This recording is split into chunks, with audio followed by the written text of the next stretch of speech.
bugal sa ila buluthuan.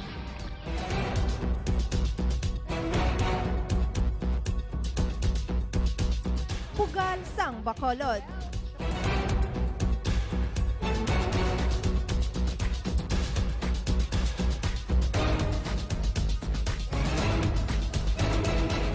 Sa hindi mapunggan nga pagsikat sang Pinoy henyo sang Itbulaga, nangin patukgid ini sa halos tanan, ilabi na sa mga buluthuan.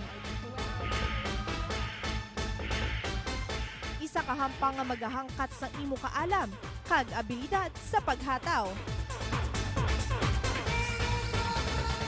As Pinoy Henyo goes regional, ang syudad sang Bacolod nahatagan sang tsansa nga magpasikat sang ila ikasarang kag kinaadman.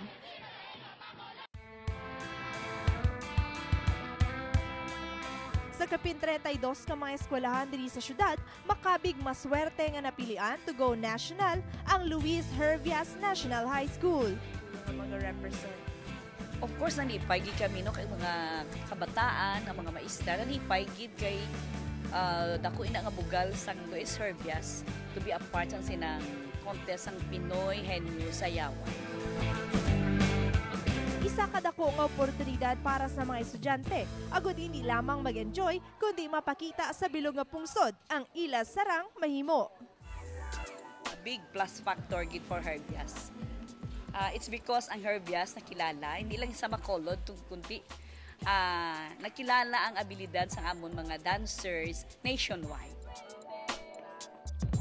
Sa Pinoy Henyo nga makakulul ba, kinahanglan mangin preparado.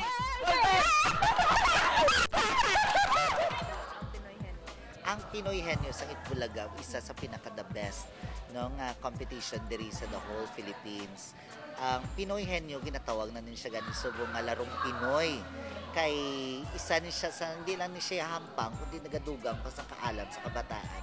So subong nga ning ginausar din namon sa amon nga classroom nga activities kay ang mga kabataan nagadugang pagid na ang knowledge pagid nila. Pero so friends and babes, so this is the day. So good luck.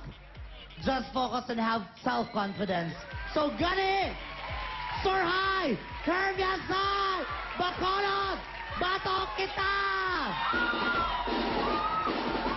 Kumakanta? Oo! Na babae? Oo! Nang maputi? Oo! Taylor Swift? Opo! Bilang coach, suno kay Ernesto, may arasan tips agud hapos nga makapakot. tao, first kina siya ang I think the 5 nga categories, tao, bagay, pagkain, ano pag ito siyang duwa pag ina siya nga ginakwan. Amo na first, then gumapaktan mo na naog ka naman kung tao, babae ba o lalaki. Kung magbabae, foreign ba or local. Kung mapakta naman, patay ba o buhay. Then, and singer, then, and many others. Asa malabutan mo na ang pinakadalunggin para makuha mo dayon. Ang pinakabudlay sila para sa ila, ang category siguro ang geography. Kay amo na ang pinakalawig gid nga tunan. Not only countries, ang continents, but also even ang city tunan mo gid sa isa. Kung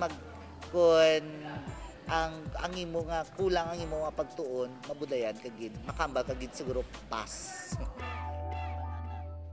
Importante lamang kuno nga madasig ang imo pagpamensar. Ang isa sa mga teknika ginhatag ko silang focus gid. Gason ligid sa pero may magkakulba. Kaga ang katatlo ginada ang pagtuugid sa Ginoo. Nga importante salig lang sila. Kaya ang Ginoo yan di ginaya magpabaya para sa ila. Langin pagpanghangkat kuno sa iya ang pag-train sa iya mga estudyante padulong sa kadalagan. Wala man ini sila nakalusot sa semifinals. Apang ara naman dira ang ila sinihili Ugyon Dance Company agud magpadayon sang kadalagan.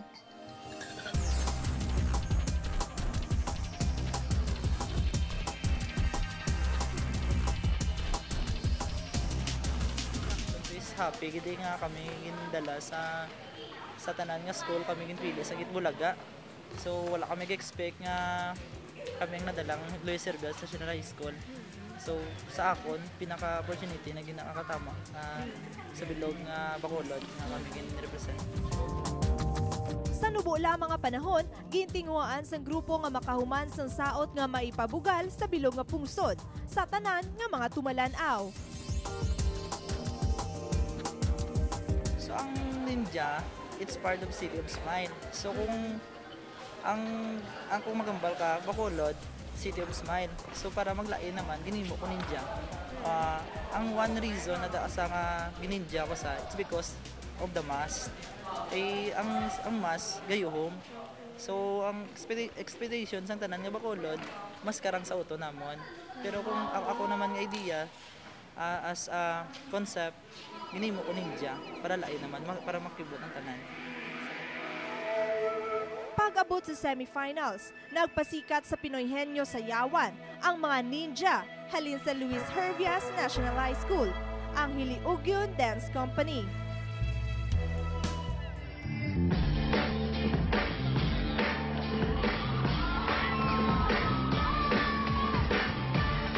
Ang pagpangabudlay sa grupo ang nabawi, sang kadalagan ng ilana na angkon.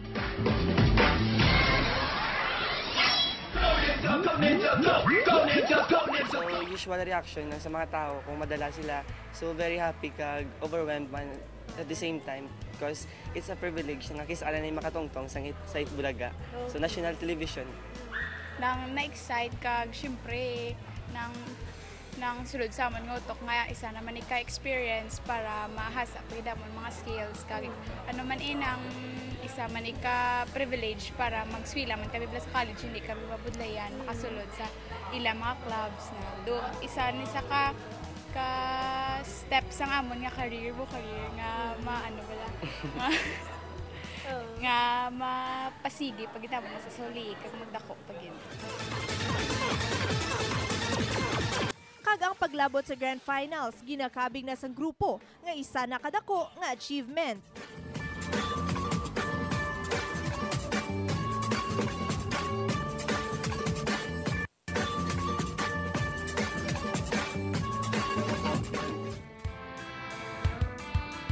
Wala man sila naging kampyon, apang isang sigurado.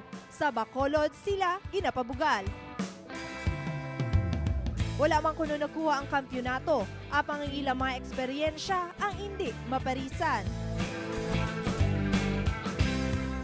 Thank you very much Ginoo sa tanan ng mga estudyante kag pasalamat ko sa mga ginikanan ginila no nga being supportive sa mga activity namon pareho sini kag bugal gid sila sang Herbias High School kag kanami gid nga mga attitude sang kabataan. Proud lang, very very proud kay paglawag pa lang sa ngalan maybe kagit no kay nakalabot kami dira hindi ni namon malipatan kay ang Luis Herbias nakalabot not only in Broadway Centro but also sa Aliw Theater ang grand final sa mga sa saot nila pero kung ibalik ang chimpo gusto namon magbalik turkiwat kay kanami gidya kami tanan gapuli kami nga nagahibin sa Kalipay. Sa tanan nga nag-intra sa Itbulaga. Thank you gid kag sa tanan nga support. Salamat. Wala nyo kami nibabayad dito kami sa Manila. Happy kami tanan. Salamat. Sang sila akon mismo nakita ang naga-perform, hindi lamang sa telebisyon, kundi personal ko nga nakita. Wala sang question kun nga sila nakalabot sa Grand Finals. Hindi lamang bangod sang ila sini matahom nga choreography, kundi ang inspirasyon nga ara sa tagsa-tagsa ka mga estudyante. Sa amon mga kapuso, sa tion nga maglantaw kamo sa Pinoy Henyo, sigurado ang bugal nga ginhatag sang ini nga grupo ang hindi ninyo malipatan. Hindi. Tayo. Hindi. Bagay. Oo. Sa kada isa sa aton, ang Pinoy Henyo, magapabilin nga hampang naton nga mga Pilipino. Taylor Swift?